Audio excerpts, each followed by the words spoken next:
Masturbation challenge എന്ന ഒരു പ്രക്രിയ അല്ലെങ്കിൽ ഒരു പദ്ധതി ഇപ്പോൾ ഇൻ്റർനെറ്റ് വഴിക്കും മറ്റും വ്യാപകമായി പ്രചരിക്കുന്നുണ്ട്. അതായത് മാസ്റ്റർബേഷൻ നിർത്തുവാൻ വേണ്ടിയിട്ടുള്ള എന്തോ ചികിത്സാ സമ്പ്രദായമാണ്.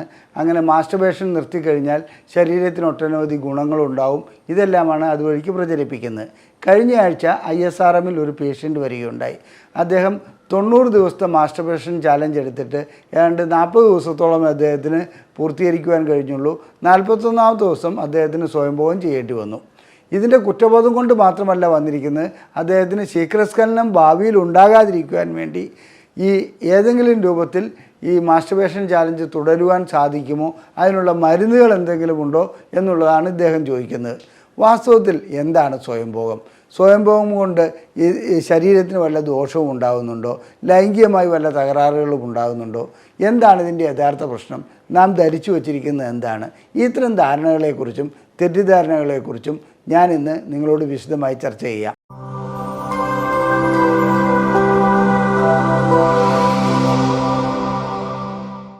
കുന്നമംഗലം പന്തിരിപ്പാടത്തുള്ള institute of sexual and reproductive medicine എന്ന സ്ഥാപനത്തിൻ്റെ ഡയറക്ടറാണ്.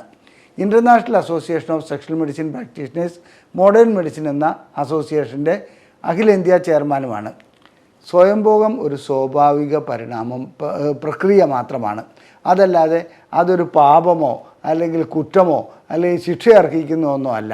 എന്നാൽ നമ്മുടെ കാലാകാലമായുള്ള ധാരണകളിൽ സ്വയംഭോഗം ചെയ്യുകയാണെങ്കിൽ ആരോഗ്യത്തിന് തകരാറുണ്ടാകുമെന്നും അതുപോലെ തന്നെ ഇതുകൊണ്ട് മറ്റ് ദോഷഫലങ്ങൾ ഉണ്ടാകുമെന്നൊക്കെയാണ് ധരിച്ചു വച്ചിരിക്കുന്നത്. ഇത് കാലാകാലമായി നാം ഇങ്ങനെ തലമുറ കൈമാറി കൊണ്ടുവരുന്നുവെന്ന് മാത്രം.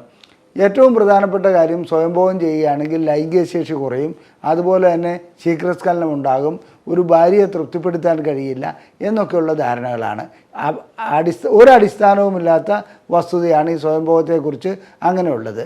അതുകൂടാതെ മറ്റൊന്നെന്താണെന്ന് വെച്ചാൽ മുടി നരയ്ക്കും, അതുപോലെ തന്നെ ഇത് വരും, മാനസികമായ തകരാറുകൾ വരും.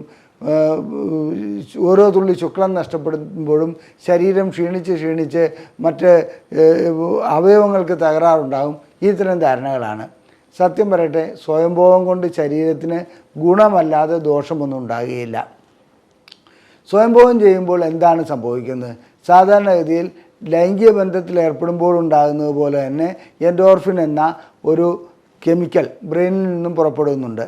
ഇത് ശരീരത്തിലെ രക്തചംക്രമണം കൂട്ടുന്നുണ്ട്, അതുപോലെ തന്നെ ശരീരത്തിന് വേണ്ട ഉന്മാദം നൽകുന്നുണ്ട്. ഇതുകൂടാതെ തന്നെ ശരീരത്തിൽ അസ്വസ്ഥതകളുണ്ടെങ്കിൽ അതിന് പരിഹരിക്കാൻ പറ്റുന്ന ഒരു എൻഡോജീനിയസ് ആയിട്ടുള്ള ഒരു മോർഫിൻ തന്നെയാണത്. ആ രീതിയിലുള്ള പ്രവർത്തനങ്ങളിലേക്ക് അത് വരുന്നുണ്ട്. മാത്രമല്ല ഈ ലൈംഗികമായിട്ടുള്ള പിരിമുറുക്കം ഇല്ലാതാകുന്നു, മറ്റ് കാര്യങ്ങൾ ശ്രദ്ധ കേന്ദ്രീകരിക്കുവാൻ കഴിയുന്നു. എപ്പോഴും ഈ ലൈംഗികതയോടുള്ള അതായത് പ്രവണത ഇങ്ങനെ നിലനിൽക്കുകയാണ്, സ്വയംഭോഗം ചെയ്യുന്നില്ലെങ്കിൽ ആ രീതിയിലുള്ള ചിന്തകൾ മാത്രമേ വന്നുകൊണ്ടിരിക്കുകയുള്ളൂ. ബ്രെയിനൊരു റെസ്റ്റ് അവിടെ ലഭിക്കുന്നില്ല. സ്വയംഭോഗം ചെയ്യുന്നതുകൊണ്ട് ശരീരത്തിന് മറ്റു രീതിയിലുള്ള ദോഷങ്ങളുണ്ടാകും എന്നുള്ള ധാരണകൾ ഞാൻ പറഞ്ഞു കഴിഞ്ഞു. ഈ കൂട്ടത്തിൽപ്പെട്ട ഈ മാനസികമായിട്ടുള്ള തകരാറുണ്ടാകുകയല്ല, മാനസികമായിട്ടുള്ള ഉല്ലാസം, സന്തോഷം ലഭിക്കുകയാണ് ചെയ്യുന്നത്. പിന്നീട് സെക്ഷുവാലിറ്റി ഡെവലപ്പ് ചെയ്യുന്നതിന് സ്വയംഭോഗം നല്ലൊരു ഘടകമാണ്, അതായത് നല്ലൊരു പ്രവൃത്തിയാണ്. സ്വയംഭോഗം ചെയ്യുന്നതോടെ ലൈംഗികമായിട്ടുള്ള വളർച്ച ഉണ്ടാകുന്നുണ്ട്. തലച്ചോറിൽ ലൈംഗികതയെക്കുറിച്ചുള്ള സെൻറ്ററുകൾ കുറച്ചുകൂടെ ആക്റ്റീവ് ആകുന്നുണ്ട്. ഇനി സ്വയംഭോഗം ചെയ്യാത്ത വ്യക്തികളെ സംബന്ധിച്ചിടത്തോളം എന്തെങ്കിലും പ്രത്യേകിച്ചൊരു ഗുണമുള്ളതായി കാണപ്പെട്ടിട്ടില്ല. ശുക്ലം എന്തായാലും ഉണ്ടായിക്കൊണ്ടിരിക്കും, അതുപോലെ ലൈംഗിക ആഗ്രഹം എപ്പോഴും വന്നുകൊണ്ടിരിക്കും.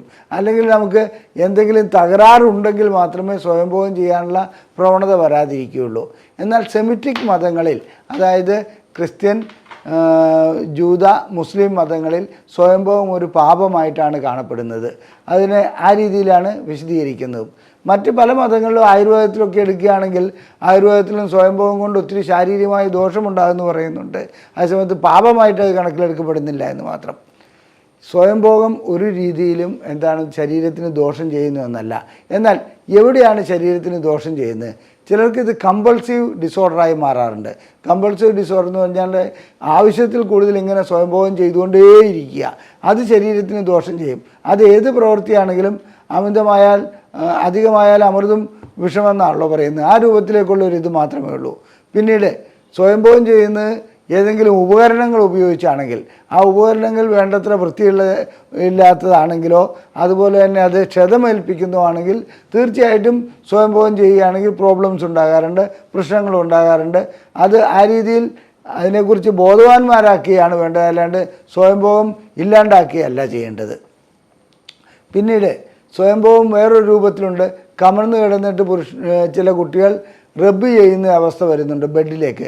അങ്ങനെ റബ്ബ് ചെയ്യുന്ന വ്യക്തികളെ സംബന്ധിച്ചിടത്തോളം അതിനോട് അഡിക്ഷൻ വരികയും വിവാഹം കഴിയുന്ന സമയത്ത് ഭാര്യയുമായി ബന്ധപ്പെടാൻ കഴിയാത്ത ഒരവസ്ഥയിലേക്ക് അവർ പോകാറുണ്ട്.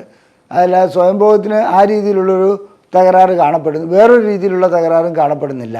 നോർമലായിട്ട് സ്വയംഭോഗം ചെയ്യുന്ന വ്യക്തികളെ സംബന്ധിച്ചിടത്തോളം അവിടെ ഒരു പ്രശ്നവും ഉടലെടുക്കുന്നില്ല. എന്നാൽ ചില വ്യക്തികളിൽ അവർക്ക് ഭാര്യമാരിൽ നിന്ന് ലഭിക്കുന്നതിനേക്കാൾ കൂടുതൽ അനുഭൂതി അവരുടെ മനോരാജ്യം വഴിക്ക്, അവരിങ്ങനെ സങ്കല്പം വഴിക്ക്, അവർക്ക് സ്വയംഭോഗം വഴിക്ക് ലഭിക്കുന്നുണ്ട്. ഇത്തരം വ്യക്തികൾക്ക് വിവാഹ ശേഷം ചികിത്സ ചിലപ്പോൾ ആവശ്യമായി വരാറുണ്ട്. അവരെ സംബന്ധിച്ച് സ്ത്രീകളോടുള്ള താല്പര്യം തീരെ ഉണ്ടാകില്ല. അവരുടെ ബിഹേവിയർ ആ രൂപത്തിൽ പരിണമിച്ചിരിക്കുകയാണ്. അവരെ സംബന്ധിച്ചിടത്തോളം സ്വയംഭോഗം മാറ്റി ലൈംഗിക ബന്ധത്തിലേക്ക് കൊണ്ടുവരികയാണെങ്കിൽ ഒരു പരിധിവരെ പരിഹാരമുണ്ടാക്കാൻ കഴിയും. എന്നിരുന്നാലും ചില വിവാഹിതർ ലൈംഗിക ബന്ധത്തേക്കാൾ കൂടുതൽ അനുഭൂതി സ്വയംഭോഗത്തിൽ ലഭിക്കുന്നതായി കാണപ്പെടാറുമുണ്ട്. ഇതിന് ഒരു രൂപത്തിലാണെങ്കിലും മറ്റൊരു രൂപത്തിലുള്ള ചികിത്സയും ആവശ്യമാണ്. ഇനി എത്രാമത്തെ വയസ്സിലാണ് മനുഷ്യൻ സ്വയംഭോഗം ചെയ്യുന്നത്? അത് ഗർഭപാത്രത്തിലുള്ള കുട്ടികൾ പോലും സ്വയംഭോഗം ചെയ്യുന്നതായി കണ്ടുവരുന്നുണ്ട്. അതിനുശേഷം ഫാലിക് സ്റ്റേജ് എന്ന് പറഞ്ഞൊരു 3 വയസ്സ് മുതൽ 6 വയസ്സ് വരെയുള്ള സ്റ്റേജുണ്ട്. ആ സ്റ്റേജിൽ സ്വയംഭോഗം ചെയ്യുന്നതായി കാണുന്നുണ്ട്. അത് വളരെ തീവ്രമായിട്ടുള്ള സ്വയംഭോഗമാണ് ഫാലിക് സ്റ്റേജിൽ കാണപ്പെടുന്നത്. 3 വയസ്സ് മുതൽ 6 വയസ്സ് വരെയുള്ള കുട്ടികളെ ശ്രദ്ധിക്കുകയാണെങ്കിൽ അവരുടെ കൈകൾ എപ്പോഴും ജനനേന്ദ്രിയത്തിലേക്ക് പോകുന്നത് കാണാം. പെൺകുട്ടികളാവട്ടെ ആൺകുട്ടികളാവട്ടെ. അതുപോലെ തന്നെ ലൈംഗികമായിട്ടുള്ളൊരു തീവ്ര അനുഭൂതി ഉണ്ടാകുന്ന ഒരു പ്രായമാണത്.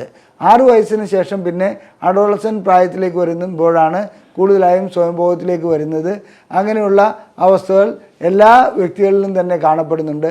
ആരെങ്കിലും സ്വയംഭോഗം പാപചിന്ത കൊണ്ടോ അല്ലെങ്കിൽ കുറ്റബോധം കൊണ്ടോ ചെയ്യാതിരിക്കുകയാണെങ്കിൽ അവർക്കാണ് മാനസിക പ്രശ്നങ്ങൾ ഉണ്ടാകുന്നത്, അല്ലാതെ സ്വയംഭോഗം ചെയ്യുന്ന വ്യക്തികൾക്കല്ല.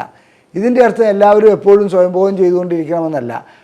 ലൈംഗികതയെ നിയന്ത്രിക്കാൻ കഴിയുന്നു എന്നുണ്ടെങ്കിൽ, അതിനെ കൺട്രോൾ ചെയ്യാൻ കഴിയുന്നു എന്നുണ്ടെങ്കിൽ സ്വയംഭോഗം ഇല്ലാതെ കഴിയുമോ എന്നുള്ളൊരു ചോദ്യമുണ്ട്. അത് കഴിയുന്ന കാര്യമല്ല. ലൈംഗികത അങ്ങനെ നിയന്ത്രിക്കാൻ പറ്റുന്ന ഒരു കാര്യമല്ല. പിന്നെ സ്വയംഭോഗം കൊണ്ട് ലഭിക്കുന്ന മറ്റൊരു ഗുണം എന്താണെന്ന് വെച്ചാൽ ഈ സെക്ഷൽ ക്രിമിനൽ ടെൻഡൻസി കുറേയധികം കുറയുന്നുണ്ട്.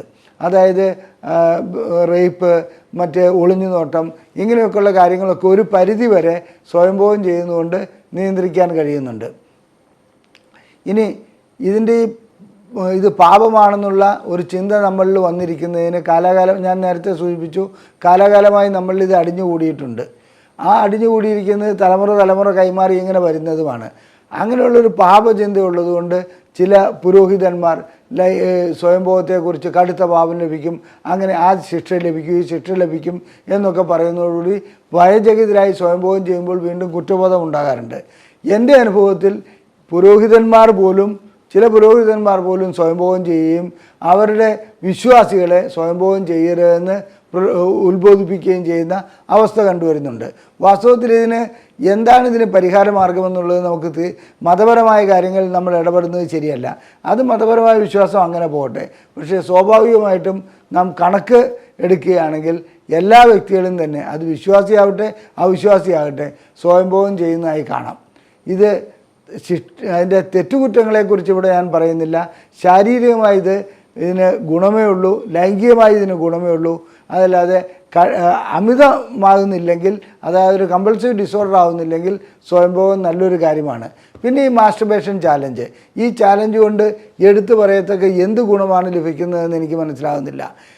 ഇങ്ങനെ ഇൻ്റർനെറ്റിൽ കാണുന്നു, ഓരോന്നും ഫോളോ ചെയ്യുന്നു. അതിനുശേഷം എന്നാണെന്ന് വെച്ചാൽ കുറച്ചുകൂടി കുറ്റബോധം ഉണ്ടാക്കി കൊടുക്കുക, അല്ലെങ്കിൽ താനൊരു പരാജയമാണല്ലോ എന്നുള്ളൊരു തോന്നലുണ്ടാക്കി കൊടുക്കാൻ മാത്രമേ അതിന് കഴിയുള്ളൂ.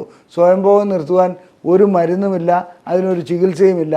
അതൊരു സ്വാഭാവികമായിട്ടുള്ള പരിണാമം മാത്രമാണെന്നുള്ളത്, പ്രക്രിയയാണെന്ന് മാത്രം പറഞ്ഞുകൊള്ളട്ടെ. ഇനി ഒരു സ്വയംഭോഗം ചെയ്തുകൊണ്ട് ലൈംഗികമായിട്ടുള്ള അവയവങ്ങൾക്ക് ഉപകരണങ്ങളൊന്നും ഉപയോഗിക്കാതെ ചെയ്യുകയാണെങ്കിൽ പ്രത്യേകിച്ച് ദോഷങ്ങളൊന്നും ഉണ്ടാകാറില്ല. കമ്പൾസീവ് ഡിസോർഡർ, അതായത് സ്വയംഭോഗം ചെയ്തുകൊണ്ടേയിരിക്കണം അല്ലെങ്കിൽ അമിതമായ സ്വയംഭോഗമാണെങ്കിൽ അത് ചികിത്സയ്ക്ക് വിധേയമാക്കേണ്ടതുണ്ട്. ആ ചികിത്സ കൗൺസിലിംഗ് വഴിക്ക് കഴിയുന്നതാണ്. അതുപോലെ തന്നെ അവരെ സംബന്ധിച്ചിടത്തോളം മരുന്നുകളില്ലാതെ തന്നെ ചില മെത്തേഡുകളുണ്ട്. അവരെ സംബന്ധിച്ചിടത്തോളം ഏത് സമയത്താണ് അവർ കൂടുതലായി ഇങ്ങനെ സ്വയംഭോഗം ചെയ്യേണ്ടി വരുന്നത്, അതായത് ഒറ്റയ്ക്കിരിക്കുന്ന ഒരു അവസ്ഥയിൽ കൂടുതലായി സ്വയംഭോഗം ചെയ്യും. മറ്റു കാര്യങ്ങളിൽ ഇടപെടാതിരിക്കുന്ന, അതായത് അത്തരം സാഹചര്യങ്ങൾ ഏതാണോ നാം സൃഷ്ടിക്കുന്നത് ആ സാഹചര്യങ്ങൾ ഒഴിവാക്കുകയാണെങ്കിൽ ഈ കമ്പൾഷൻ അതിൽ നിന്ന് മാറ്റിയെടുക്കാൻ കഴിയും. അത് അത്ര എളുപ്പമുള്ള കാര്യമല്ലെങ്കിൽ കൂടി അവരെ സംബന്ധിച്ചിടത്തോളം അതായത് ഏതെങ്കിലും കുടുംബകാര്യങ്ങളിൽ ഇടപെടുക, അതുപോലെ തന്നെ മറ്റ് വായനയിൽ ഏർപ്പെടുക, പിന്നെ നീലച്ചിത്രങ്ങൾ കാണാതിരിക്കുക. പ്രത്യേകിച്ച് നീലച്ചിത്രങ്ങൾ കാണുകയാണെങ്കിൽ സ്വയംഭോഗം ചെയ്യാനുള്ള പ്രവണത കൂടി വരും. അങ്ങനെ നീലച്ചിത്രങ്ങൾ കാണുന്നതുകൊണ്ട് വീണ്ടും വീണ്ടും നീലച്ചിത്രങ്ങൾ കണ്ടാൽ മാത്രമേ ലൈംഗിക ബന്ധം സാധിക്കൂ എന്നുള്ളൊരു അവസ്ഥയിലേക്ക് വരും. നീലച്ചിത്രങ്ങളെ ഒഴിവാക്കുന്നതാണ് ഈ കാര്യത്തിൽ കമ്പൾസീവ് വരികയാണെങ്കിൽ, ഡിസോർഡർ വരികയാണെങ്കിൽ ചെയ്യേണ്ടത്. ഒരു കാര്യം കൂടിയുണ്ട്, നീലച്ചിത്രങ്ങൾ ഒരിക്കലും ലൈംഗികമായിട്ടുള്ള ശേഷി കൂട്ടുകയല്ല, ശേഷി ഇല്ലാതാക്കുകയാണ് ചെയ്യുന്നത്. ശേഷിക്കുറവിൻ്റെ ഒരു പ്രധാന കാരണം നീലച്ചിത്രങ്ങൾ തന്നെയാണ്. ഇനി സ്വയംഭോഗത്തെ സംബന്ധിച്ചിടത്തോളം ഒരിക്കൽ സ്വയംഭോഗം ചെയ്തു കഴിഞ്ഞാൽ അത് വീണ്ടും വീണ്ടും ചെയ്യണമെന്നുള്ള ആവൃത്തി വരുന്നുണ്ടെങ്കിൽ ഒരു പരിധി വരെ നമ്മെ സംബന്ധിച്ചിടത്തോളം എന്നാണെന്ന് വിവാഹപ്രായമായിട്ടുണ്ടെങ്കിൽ വിവാഹം കഴിക്കുന്നത് തന്നെയാണ് നല്ലത്. ചുരുക്കി പറഞ്ഞാൽ സ്വയംഭോഗം അത്ര എളുപ്പം നിയന്ത്രിക്കുവാൻ കഴിയുന്ന കാര്യമല്ലെങ്കിൽ കൂടി നമ്മൾ ചില രീതികളിലേക്ക് വരികയാണെങ്കിൽ, അതായത് കുറച്ച് ലേറ്റായിട്ട് ഉറങ്ങുന്ന അങ്ങനെ പ്രവണതകളുണ്ടെങ്കിൽ ഏതെങ്കിലും ജോലിയിൽ തൽപരരാകുക, അതുപോലെ തന്നെ മറ്റു രീതിയിലുള്ള ചിന്തകളിൽ നാം നിയന്ത്രണം ഏർപ്പെടുത്തുക, ഇങ്ങനെയൊക്കെ ചെയ്യുകയാണെങ്കിൽ സ്വയംഭോഗത്തിന് ഒരു പരിധി വരെ, അമിതമായ സ്വയംഭോഗത്തിന് ഒരു പരിധി വരെ നിയന്ത്രണം ഏർപ്പെടുത്തുവാൻ കഴിയും. നിങ്ങൾക്ക് സ്വയംഭോഗം നിർത്തണമെന്നുണ്ടെങ്കിൽ അതിനുള്ള മാർഗനിർദ്ദേശങ്ങൾ ഞങ്ങൾ നൽകുന്നതാണ്. ഞങ്ങൾ അതിനുള്ള ചികിത്സ നൽകുന്നുണ്ട്. എന്നാൽ ഈ സ്വയംഭോഗം നിർത്തുക എന്നുള്ള കാര്യത്തിന് നിങ്ങൾ ഏതെങ്കിലും അശാസ്ത്രീയമായ മെത്തേഡുകൾ പരീക്ഷിക്കുന്നത് ഒട്ടും നല്ലതല്ല. ചികിത്സ ആവശ്യമുണ്ടെങ്കിൽ നിങ്ങൾക്ക് ഇവിടെ കാണിച്ചിരിക്കുന്ന നമ്പറിൽ കോൺടാക്റ്റ് ചെയ്യാവുന്നതാണ്. അതുപോലെ തന്നെ ഞങ്ങളുടെ ബുക്ക്ലെറ്റുകൾ സൗജന്യമായി ലഭിക്കുവാൻ ISRM എന്ന് വാട്സപ്പ് ചെയ്ത് ഈ നമ്പറിൽ അയച്ചാൽ ഞങ്ങൾ നിങ്ങൾക്ക് ഞങ്ങളുടെ ബുക്ക്ലെറ്റുകൾ സൗജന്യമായി അയച്ചു നൽകുന്നതാണ്. ഞങ്ങളുടെ ഈ വീഡിയോ നിങ്ങൾക്ക് ഇഷ്ടപ്പെട്ടുവെങ്കിൽ അത് ഷെയർ ചെയ്യുക, നിങ്ങളുടെ അഭിപ്രായങ്ങൾ കമൻറ്റ് ബോക്സിൽ രേഖപ്പെടുത്തുക, ലൈക്ക് ചെയ്യുക. നന്ദി, നമസ്കാരം.